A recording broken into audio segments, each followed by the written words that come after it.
जो तुम्हारी जो सीरीज़ है 5000 प्लस वाली, इसी को कंटिन्यू करते हैं। इसका नेक्स्ट पार्ट है, नेक्स्ट 50 क्वेश्चन है इसमें। ओके, तो बहुत ही इंपॉर्टेंट और इन्फॉर्मेटिव वीडियो है बच्चों, काफ़ी इंपॉर्टेंट सीरीज़ आप लोगों के लिए रहने वाली है। ओके, जितने भी आपके अपकमिंग गवर्नमेंट फार्मासिस्ट के एग्जाम्स है तो बच्चों, है ना, तो उन सभी के लिए, चाहे वो स्टेट का है, सेंट्रल लेवल का है, सभी के लिए सीरीज़ बच्चों बहुत ही ज़्यादा यूज़फुल रहने वाली है। ओके, तो अभी देखो इसमें 7450 तक के क्वेश्चन हमने कर लिए, है ना। तो अभी नेक्स्ट क्वेश्चन देखिए, विच of the following is use for mixing of liquids.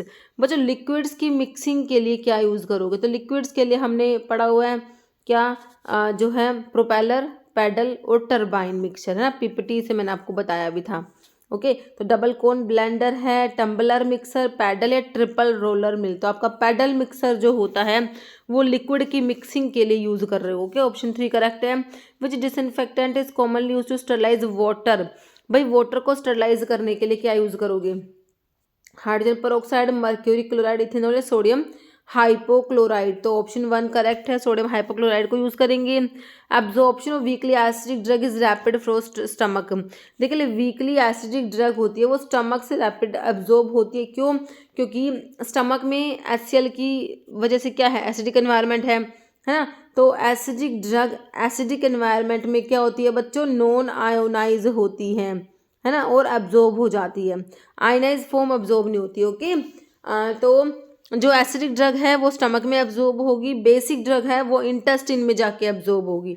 Okay, तो कह रहे हैं कि इन एसिडिक मीडियम, सभी में कह रहे हैं acidic medium, solubility of this drug increase in water, remain in ionise नहीं होती, अनआयोनाइज फॉर्म में होती है ना। तो ऑप्शन 4 देखो सही लग रहा है तुम्हें, in acidic medium these drug remain in un-ionised form, ठीक है, तो वो एब्जॉर्ब हो जाते हैं। तो एब्जॉर्प्शन जो है रैपिड होता है स्टमक में आपकी वीकली एसिडिक ड्रग। आपकी जो ड्रग्स होती है देखो, स्ट्रॉन्ग एसिड या बेस तो होते नहीं, होते तो वीक एसिड या बेस ही है, क्योंकि स्ट्रॉन्ग एसिड या बेस होगा तो वो तो सभी पीएच पे आयोनाइज हो जाएगा बच्चों, है ना, फिर वो एब्जॉर्ब ही नहीं होगा। इसलिए हमारे ड्रग्स ना वीक एसिड होते हैं या फिर वीक बेस होते हैं। अगर वो वीक एसिड है तो स्टमक से एब्जॉर्ब हो गया, वीक बेस है तो वो जाके इंटेस्टाइन में जाके एब्जॉर्ब होगा। ओके, चलो भाई बहुत बढ़िया है। ऑप्शन 4 हमारा कह रहा which gas is most commonly use करते हो gas sterilisation in pharmaceutical.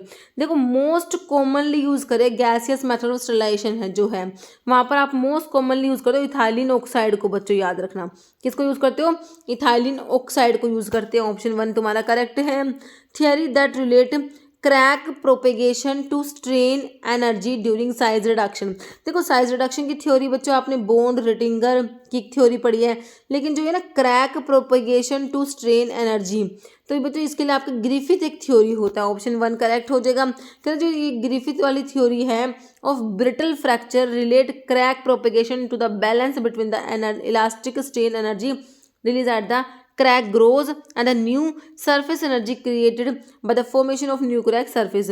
It states that crack will propagate when decrease in elastic strain energy is greater than or equal to energy required to create new surface. Okay, as per Duncan Cosmetic 1940, cosmetic shall be deemed to be misbranded. Misbranded होगा if it is not labeled in the proper manner. देखो prescribe manner में इसको label नहीं करा गया। Imitation हो, substitutes हो, तब तो आप उसको स्पूरियस कह दोगे। क्या कह दोगे, स्पूरियस कह दोगे। Not label in the prescribe manner, this is misbranded, है ना। If it purport to be product of a manufacture of whom it is not truly a product, है ना, this is also spurious. It consist in whole or in part filthy putrid decompose substance या adulterated की बात हो रही है। तुम्हारा answer क्या निकल के आया, option 2। If it is not label in the prescribe manner, if it contain colour which is not prescribe, if its label contain false or misleading statement, it is also, तभी भी आप उसे क्या कहोगे, मिस ब्रांडेड। तो ये तीनों बातें मिस ब्रांडेड के बारे में याद रखना, ठीक है। एक तो if it is not labelled in the prescribe manner, if it contain color which is not prescribed, if its label contain false or misleading statement. Okay, तो ऑप्शन 2 करेक्ट है। लिक्विड आयुर्वेदिक डोज फॉर्म बताना है, वटिका, चूर्ण है, हिमा है, अवलेहा है। तो इसमें से हिमा जो है बच्चों ये लिक्विड में आएगा, है ना, वटिका, चूर्ण, अवलेहा नहीं आएगा, हिमा जो है वो लिक्विड में आएगा।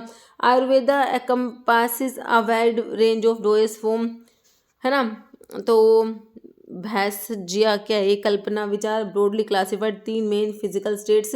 तो लिक्विड फॉर्म, सेमी सॉलिड्स और सॉलिड्स है ना। लिक्विड्स में बच्चों आपके स्वरस आते हैं, एक्सप्रेस जूसेस जो होते हैं। क्वथा, देखो क्वथा एक डिकॉक्शन है, क्वेश्चन एक बार ये भी बना था, है ना। क्वथा क्या होते हैं, डिकॉक्शंस होते हैं। ओके, हिमा जो तुमसे पूछा हुआ था, कोल्ड इन्फ्यूजन्स हैं।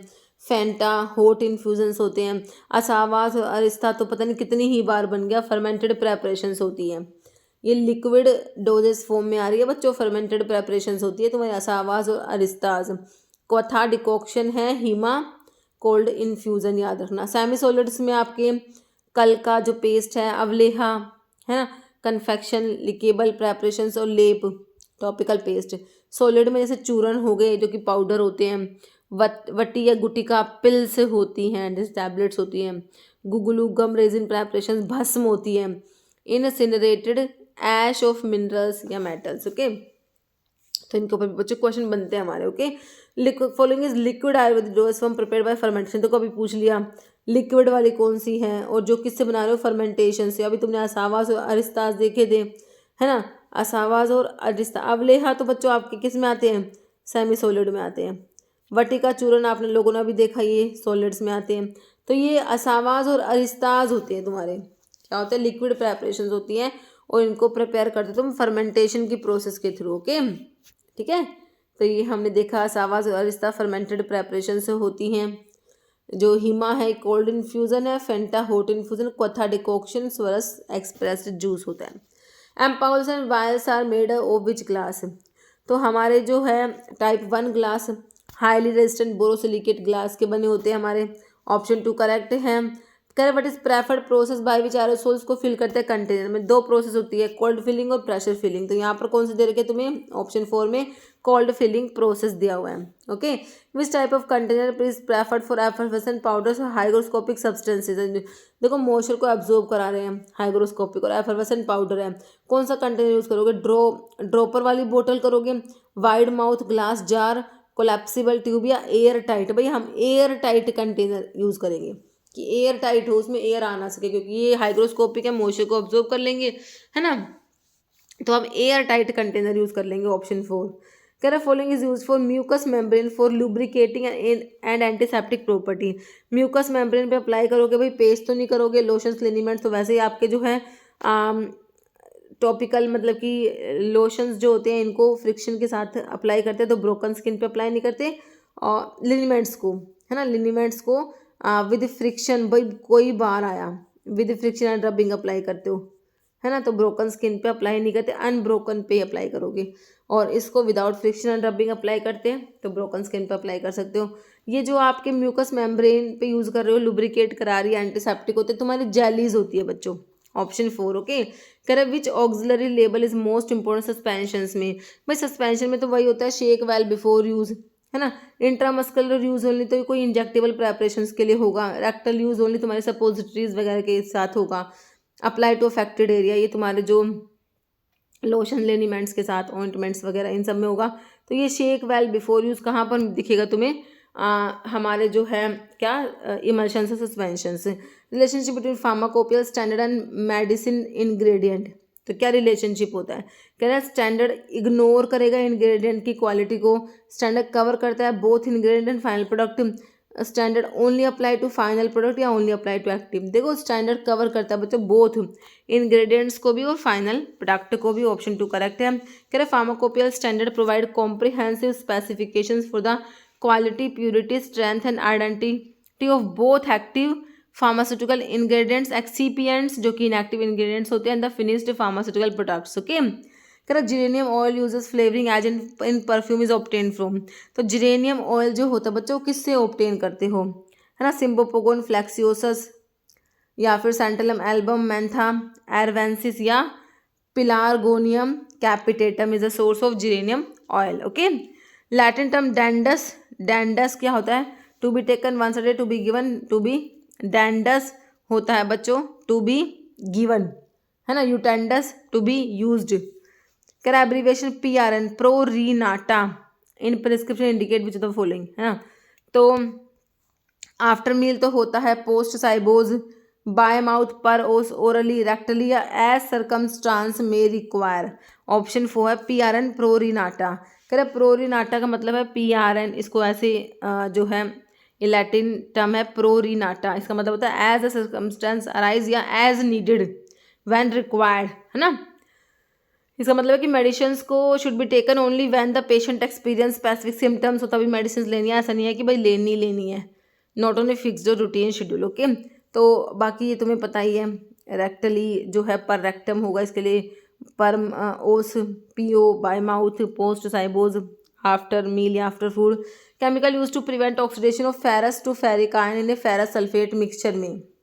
फेरस से फेरिक आयन का जो ऑक्सीडेशन को प्रिवेंट करेगा कौन? Sucrose, calcium carbonate, ascorbic acid या क्लोरोफॉर्म। तो ये भाई तुम्हारा करेगा एस्कोर्बिक एसिड। ऑप्शन 3 कह रहा है एस्कोर्बिक एसिड जो विटामिन सी है ये एक्ट एज एंटीऑक्सीडेंट, मतलब क्या है, ये डोनेट कर देगा इलेक्ट्रॉन एंड प्रिवेंट करता है oxidation of ferrous to ferric ion in a solution. This property make it effective for stabilising ferrous sulphate mixture. Okay, following act did the NDPS act 1985 repeal. Pharmacy act नहीं होगा, medicine and toilet preparation act भी नहीं है बच्चों, drug and cosmetic act भी नहीं है, ये ओपीएम एक्ट और and drug dangerous drug act. Option 4 correct है। Narcotic drug and psychotropic substance act 1985 कह रहे हैं was enacted to consolidate and amend the law relating to narcotic drug, है ना। सेक्शन 82 जो इस एक्ट का है explicitly states that is repeal the earlier central government act that dealt with the, ठीक है, ऑब्जेक्ट। तो ये इसने किस किसको रिपील करा? ये जो है ओपीएम एक्ट 1857, ओपीएम एक्ट 1878 और dangerous drug act 1930। Okay, following anti hypertensive, तो एक तो आपने रोवोल्फिया पढ़ रखा है, रिजर्पिन एंटी हाइपरटेंसिव होता है, यहाँ पर आइपिकैक तो एमिटिक होता है बच्चों, बेलाडोना दे रखा है तुम्हें, एफेड्रा दे रखा है, तो विराट्रम जो होता है ये आपका एंटी हाइपरटेंसिव प्रॉपर्टी रखता है। Option 4 following pieces of information is essential on every dispense medication level पे कौन सा इन्फॉर्मेशन इसेंशियल है बच्चों, वो होना ही होना चाहिए।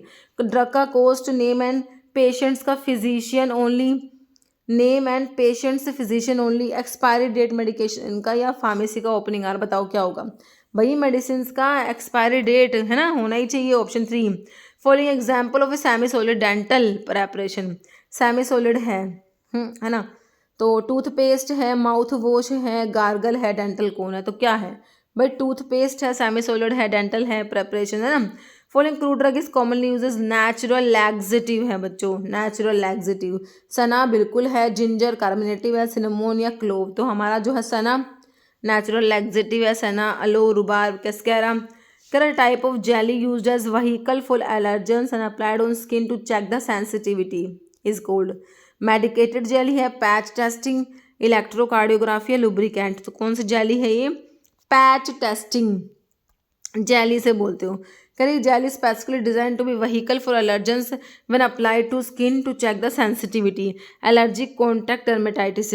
Jellies viscosity and film it foam upon drying help keep the different allergens separate which is crucial for accurate test result. Okay, करें what does the term posose in posology? posology का मतलब होता है डोज की study, है ना, doses form नहीं, dose की स्टडी, कितना मतलब कि डोज है, हाउ मच। तो पोसोज जो होता है बच्चों पोसोलॉजी में, पोसोज का मतलब है हाउ मच होता है ना। पोसोलॉजी ग्रीक वर्ड से डिराइव करा गया तुम्हारा, पोसोज मतलब हाउ मच, लोगोस मतलब तुम्हारा जो साइंस या स्टडी है ना। Branch of medical science deals with the dose या quantity of drug that should be administered to a patient. Okay, in reference to emulsifying agent HLB value 8 to 18 जो होती है number indicate which of the following, है ना। 8 to 18 किसकी होती है? 8 से 18 किसकी बता रखी है मैंने आपको? एक तो आपके oil in water emulsifying agent, एक वाटर इन ऑयल, इनकी कम होती है, इनकी ज़्यादा होती है। ये इन ज़्यादा वालों की होती है 8 से 18 या फिर 8 से 16, है ना। क्या इंडिकेट कर रहा है? हाई हाइड्रोफिलिक, भाई 8 से 18 है तो हाइड्रोफिलिक ज़्यादा है, और लो लिपोफिलिक पार्ट बिल्कुल सही है। लो हाइड्रोफोबिक एंड हाई लिपोफिलिक नहीं होगा। लो हाइड्रोफिलिक तो हाइड्रोफिलिक कम नहीं है, इक्वल भी नहीं है बच्चों, तो हाई हाइड्रोफिलिक है, वाटर सोल्यूबल ज़्यादा है, and low lipophilic lipid soluble कम है ना। जितना HLB वैल्यू ज़्यादा उतना ही तुम्हारा जो है हाइड्रोफिलिक करेक्टर ज़्यादा। ओके, ऑप्शन 1 करेक्ट है। अगर HL value 8 to 18 range signify emulsifying agent में हाई प्रोपोर्शन है हाइड्रोफिलिक पार्ट का, लो प्रोपोर्शन है लिपोफिलिक पार्ट का, making it suitable forming oil in water emulsion. Okay, कह रहे लो Km वैल्यू जो माइकलिस मेंटल कांस्टेंट होता है अगर वो कम होती है indicate which of the following. तो ना मैंने आपको बताया था इसके बारे में, Km वैल्यू के बारे में, है ना, सबस्ट्रेट का वो कॉन्सेंट्रेशन जहाँ पे वेलोसिटी Vmax/2 होता है ना, तो ये ना एफिनिटी को शो करता है सबस्ट्रेट की। ठीक है, जितना ज़्यादा Km वैल्यू उतना ही कम एफिनिटी, जितना कम Km वैल्यू उतनी ज़्यादा एफिनिटी। ओके, तो लो Km वैल्यू का मतलब स्ट्रॉन्ग एफिनिटी होगा, वीक तो होगा नहीं, नो एफिनिटी भी नहीं होगा। स्ट्रॉन्ग एफिनिटी है किसका बच्चों, सबस्ट्रेट का होता है ये। तो between enzyme and the substrate तुम्हारा ऑप्शन 2 करेक्ट होगा। ओके, चलिए जो कांस्टेंट है Km जो है Michaelis Menten constant, it is a measure of the substrate concentration at which reaction rate is half of its maximum velocity, है ना, inverse measure of affinity of the enzyme for its substrate. Okay, याद रखना। Liniments are intended to be used by, liniments और lotions के बारे में देख लो भाई, तुम्हें कितने क्वेश्चन बने हैं। लिनीमेंट्स अप्लाई करोगे अनब्रोकन स्किन पे रबिंग के साथ में, बिल्कुल सही, रबिंग से अप्लाई करते हैं तो अनब्रोकन पे करेंगे, बिल्कुल सही है। Apply to mucous membrane intravenous injection या ओरल जो है इंजेक्शन, तो ऑप्शन जो है 1 तुम्हारा बिल्कुल करेक्ट है बच्चों। Following is a bulk forming laxative में कौन सा आएगा, लिक्विड, पैराफिन, साइलियम, कैस्ट्रोल या पोडो फाइलम। तो बल्क फॉर्मिंग जैसे कि आपका साइलियम है ना, बिल्कुल सही है ऑप्शन 2। नेक्स्ट है minimum number of container recommended for testing of injectable preparations when the number of item in A batch is between 100 to 500। तो कितने हैं हमारे minimum number of container recommended for testing of injectable preparations when the number of item in A batch is between 100 to 500 is 10। Okay, option 4 हो जाएगा।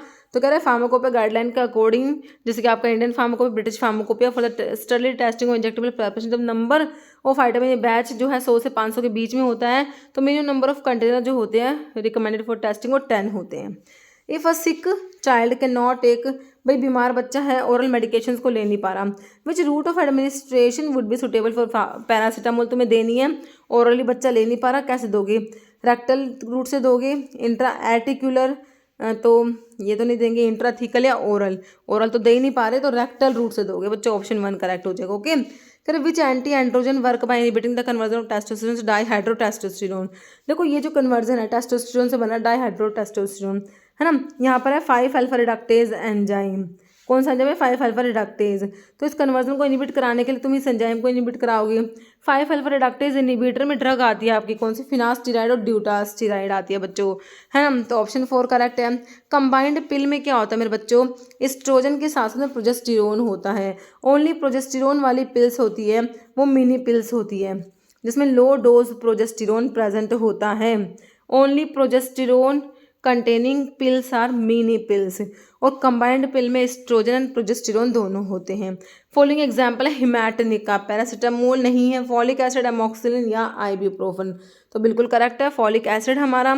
मल्टीडोज parenteral preparations must contain, है ना, देखो preservative होने चाहिए, flavour colour emulsifier, must contain preservative, multidose की बात हो रही है बच्चों, है ना, सिंगल डोज वाले में प्रिजर्वेटिव की जरूरत नहीं होती लेकिन मल्टी डोज वाले में प्रिजर्वेटिव मस्ट होने चाहिए, option 1।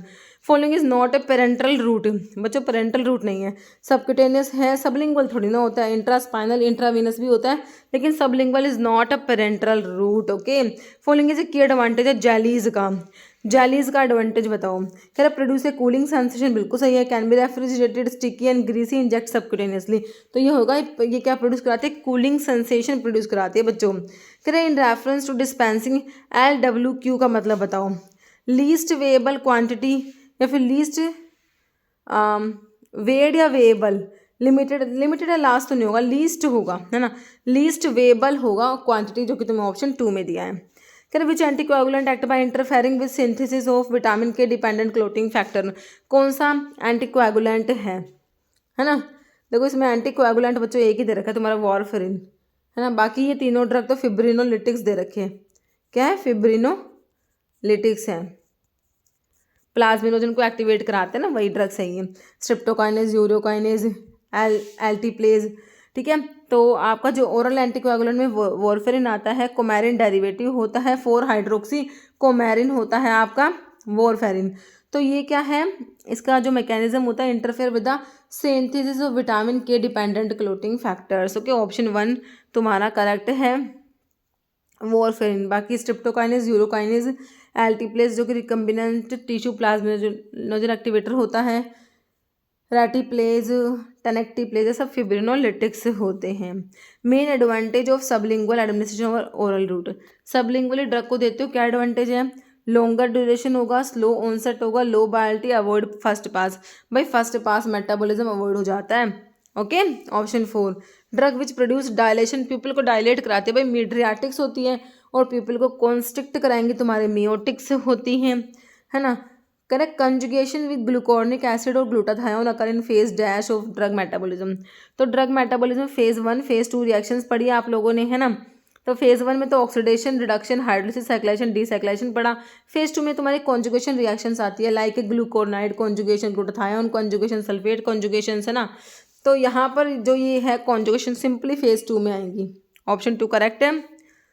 Mode of action of बिवेलिरुडिन, क्या जो एंटीकोएगुलेंट ड्रग है बिवेलिरुडिन। तो अब देखो, अगर तुमने एंटीकोएगुलेंट का क्लासिफिकेशन पढ़ लिया तो ये मोड ऑफ एक्शन आपको इजीली आ जाएगा, क्योंकि जो इनका क्लासिफिकेशन इस तरीके से दिया हुआ है जिसमें आप मोड ऑफ एक्शन को कवर कर लेते हो।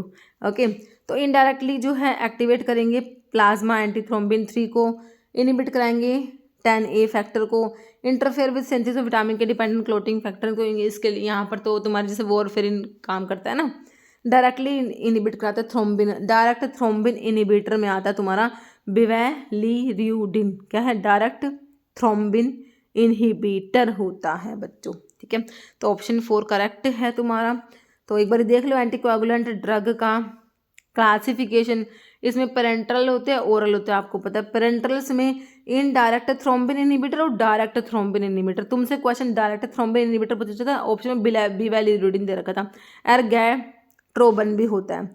और बाकी जो इनडायरेक्ट थ्रोम्बिन इनहिबिटर है उसमें हिपैरिन आता है, लो मोलिकुलर वेट हिपैरिन्स आते हैं, जिसमें पैरिन्स वाले इनोक्सापैरिन, रेविपैरिन, नेड्रोपैरिन, डेल्टीपैरिन, परनापैरिन, एड्रीपैरिन सब ड्रग आती है। फोंडापैरिनक्स आता है, डानापैरोड्स आता है, ठीक है। ये हो गए तुम्हारे क्या पेरेंट्रल एंटीकोएगुलेंट। ओरल में कौन कौन से? भाई विटामिन के एंटागनिस्ट होते हैं हमारे, ठीक है। और जो है विटामिन के एंटागनिस्ट होते हैं इसमें डायरेक्ट फैक्टर 10A इनिबिटर और ओरल डायरेक्ट थ्रोम्बिन इनिबिटर होते हैं। विटामिन के एंटागनिस्ट में वही तुम्हारे bis hydroxycoumarin, dicoumarol, warfarin, sodium acenocoumarol, कोमेलोन, इथाइल बिस्कोमेसिटेट, ओके। और जो है डायरेक्ट फैक्टर 10A इनिबिटर में रिवारोक्साबैन, एपिक्साबैन, और ओरल डायरेक्ट थ्रोम्बिन इनिबिटर में डैबिगैट्रन, एटिक्सिलेट, ओके। तो ये सारे हैं तुम्हारे क्या anticoagulant drugs. Next question, which type of laxative is castor oil? कौन सा टाइप का है? भाई स्टिमुलेंट है, स्टूल सॉफ्टनर, ऑस्मोटिक है, बल्क फॉर्मिंग है। कौन सा है भाई? बल्क फॉर्मिंग नहीं होता, ऑस्मोटिक भी नहीं होता, स्टूल सॉफ्टनर में, तो स्टिमुलेंट में आ जाएगा। ऑप्शन 1 करेक्ट हो जाएगा ना। Acetylcholine causes vasodilation by activating dash receptor, M2, M1, M2, M3 या M1, है ना। तो M2 तो आपके हार्ट में होते हैं, ठीक है, तो M2 तो होगा नहीं, तो ये होते हैं वैसोडाइलेशन कराएंगे तुम्हारे M3 रिसेप्टर को एक्टिवेट करके, ओके। तो यहाँ पर ऑप्शन 3 हो जाएगा। Following route is suitable for self administration of insulin. भाई सभी को पता है इंसुलिन को सबक्यूटेनियस रूट से देते हो, कई बार क्वेश्चन बनता है भाई इंसुलिन का, है ना। Father of modern pharmacology is option 1 Oswald Schmiedeberg, okay. Option 1 correct है। What does the Latin term ऑरस्टिली, ईयर, ऑरी वर्ड किसके लिए? ईयर के लिए, ईयर ड्रॉप। कैटाप्लाज्मा, कैटाप्लाज्मा होता है पोल्टाइस, होस्टस ड्रोट होता है, क्रीमोर क्रीम होता है। तो ऑप्शन 4 यहाँ पर करेक्ट है। Following is a common mechanism of anti inflammatory drugs का कैसे काम करती है? इंक्रीज कराएंगे ल्यूकोट्राइन का प्रोडक्शन, बिल्कुल नहीं। इनिबिट कराती है प्रोस्टाग्लैंडिन के सिंथेसिस को, बिल्कुल सही है। एनहेंसिंग कोक्स की साइक्लोऑक्सीनेज की एक्टिविटी, बिल्कुल नहीं। स्टिमुलेट करेगी हिस्टामिन का रिलीज, बिल्कुल नहीं। तो ऑप्शन 2 तुम्हारा करेक्ट हो जाएगा, ओके। कह रहा following tricyclic antidepressant with the secondary amine have greater activity in blocking the reuptake of norepinephrine के रीअपटेक को इनिबिट करा दे। तुम्हारे जो TCAs की बात हो रही है ना। तो TCAs में हमने पढ़े थे एक तो